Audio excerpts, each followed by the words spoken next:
Some people say that mass immigration into the United States can help reduce world poverty.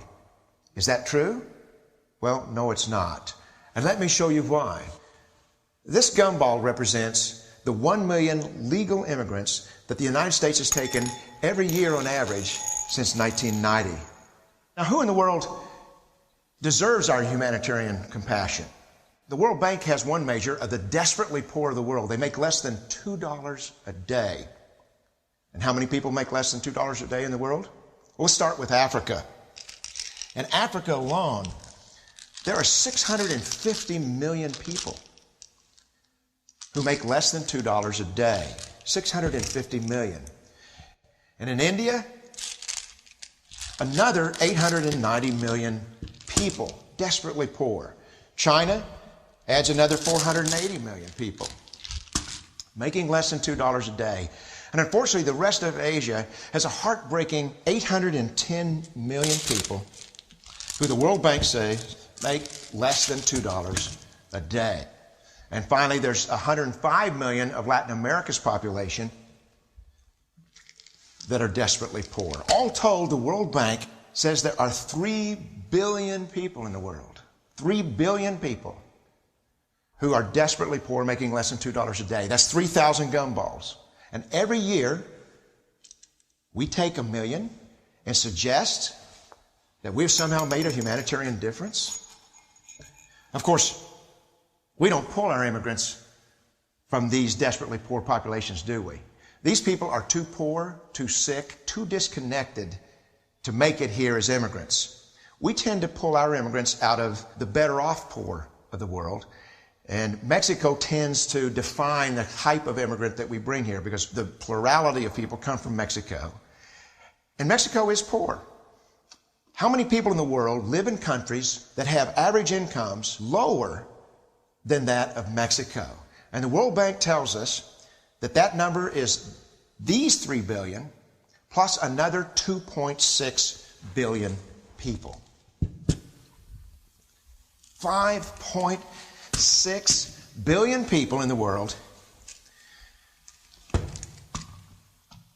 who live in countries with average incomes below that of Mexico. That's 5,600 gumballs. And so what is it that the elites are telling us? They're telling us that when we take this 1 million immigrants,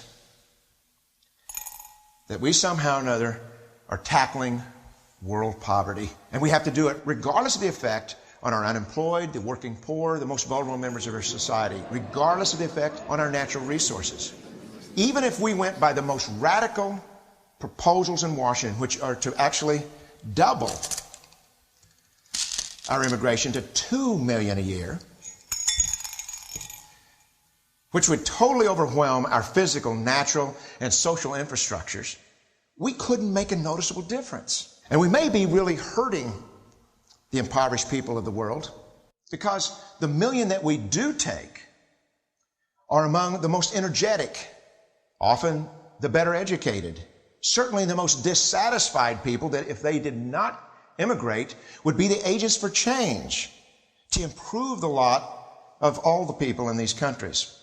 The true heroes in the global humanitarian field are the people in these countries who have the wherewithal to immigrate to another country, but instead stay in their countries to apply their skills to help their fellow countrymen. Unfortunately, our immigration system tends to entice these very type of people to abandon their countrymen. The impossibility of making even a dent is actually worse than it looks here. Because last year, when we took 1 million immigrants, these countries added, births over deaths, 80 million more people into the impoverished populations. And this year, Congress is bringing in 1 million legal immigrants.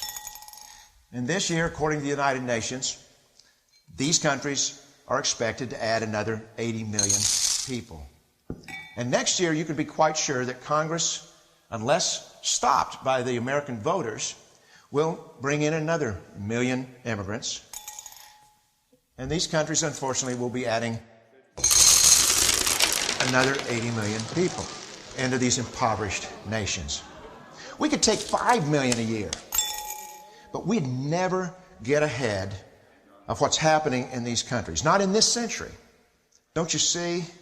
Immigration can never be an effective or significant way to deal with the suffering people of the world. They have to be helped where they live. 99.9% of them will never be able to immigrate to a rich country. There's no hope for that. They have to bloom where they're planted. The only place that 99.9% of these people can be helped is where they live. Let's help them there.